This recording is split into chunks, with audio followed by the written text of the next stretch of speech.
Hello guys! Welcome back sa ating YouTube channel. Meron pala tayong desktop na nire-repair ngayon. So, this is a gaming desktop. So, makita nyo naman setup nito. At ang issue nito ngayon is no display. So, sa mga ganito guys, una nyong gagawin kapag walang output sa monitor, lagi nyo check yung caps locks. So, makita natin walang blink. So, lagi yan, basic yan guys. Kailangan i-check nyo yung caps lock kung merong ilaw or numlock. Kapag pinipress nyo yung numlock, kailangan i-blink yan. Okay? So, kasi kapag nagbiblink yan, guys, ibig sabihin, possible, wala dito sa mainboard ang problem. Ang magiging problem nun, pag nagbiblink yung numlock nyo, is itong video card, kung merong video card, or pag walang video card, tapos walang output sa monitor, so syempre, check nyo yung monitor nyo, and then yung mga cables. So, dito sa case naman na to is, wala siyang blink, makita natin. So, possible, nandito sa sa unit na to. Okay, so ang gagawin natin dyan pag ganyan, so patayin muna natin. So ito, very basic to guys. So una natin gagawin, so i-press nyo muna yung power button para ma-drain ng totally yung mga kuryente. Okay, so ang gagawin natin dyan sa ganito is i-remove natin tong mga RAM memory. So ganyan. So, dandahan lang.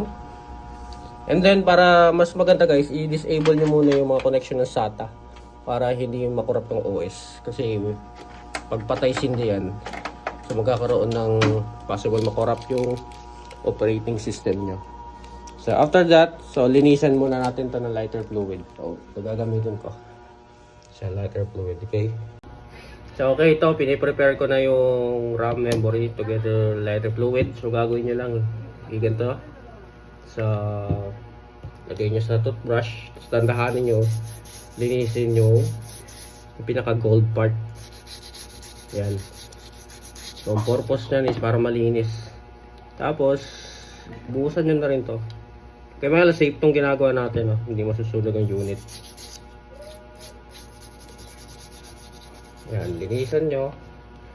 And then, itry muna natin sa PC yung isang memory stick kung magdi-display na siya. Okay, so tara, balik tayo dito sa PC natin. So para sigurado rin guys, pwede nyo linisan yung pinaka RAM slot nya ng toothbrush na mayroong lighter fluid. So ganyan nyo, diba, para mas okay, mas ano yun mas maganda ang ano nya. Okay, try na natin tong RAM natin. Yan, dandahan natin ibalik dito. So, kailangan di kayo magkakamali sa pinakano niya. Pagkabit. Tignan natin kung mag-work. Kung magdi-display agad siya. So, medyo madilim lang. So, dadahan lang kayo. Okay. So, yan, nailagay na natin yung isang. So, double check nyo kung nakakapit talaga. So, kailangan hindi yan naaalog. Kailangan naka-fix siya. At ngayon, itatry na natin power on. Sana mag-work agad. Try natin kung magkakaroon ng display.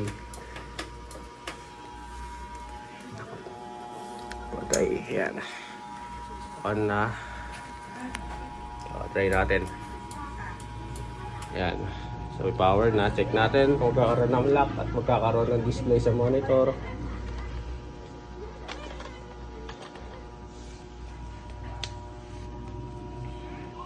So sa ganito, wala pa rin siyang numlock kahit nalinis na natin ang RAM. Pag ganyan guys, ito try nyo ulit sa other slot. Ililipat ko muna yung RAM memory natin sa ibang slot. So yan, na-try na natin sa iba. And tara, power on natin. So nakailang try na rin pala ako guys ng RAM. So kanina no display pa din. So until now no display. So possible wala sa RAM memory ang problem nito. So ngayon dito na lalalim ang ating diagnose or pagto-troubleshoot. So magta-try tayo ng mga other steps. Kunya ng reset CMOS, check ko rin yung processor kung umiinit. So marami na to, hindi na to simple issue. Okay? So dahil nakailan na tayo RAM at same no display pa rin. So ngayon try natin kung ma-repair natin to. So nagkaroon na siya guys, update ng numlock. Ayan, may numlock lights na. try natin caps lock. O meron blink. Nag-ano tayo ng caps lock. Ayan. So num lock. Ayan, good siya. Pero wala pa rin output sa monitor.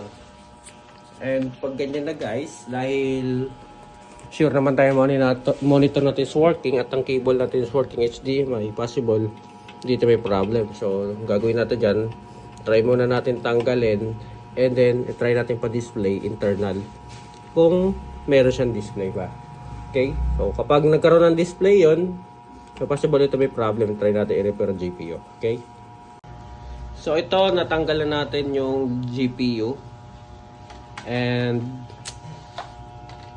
good news is meron na siyang display. Yan. So wala siyang display kapag nakakabit ang GPU. So ngayon, gagawin natin dito ngayon is troubleshoot natin ang GPU. Ito ang possible may problem. Bakit wala siyang display pag siya ay naka-insert. Okay, pero try din natin yung basic guys. So lilinisin natin yung GPU slot. Baka madumi lang. And ito rin. So try muna natin. Alright.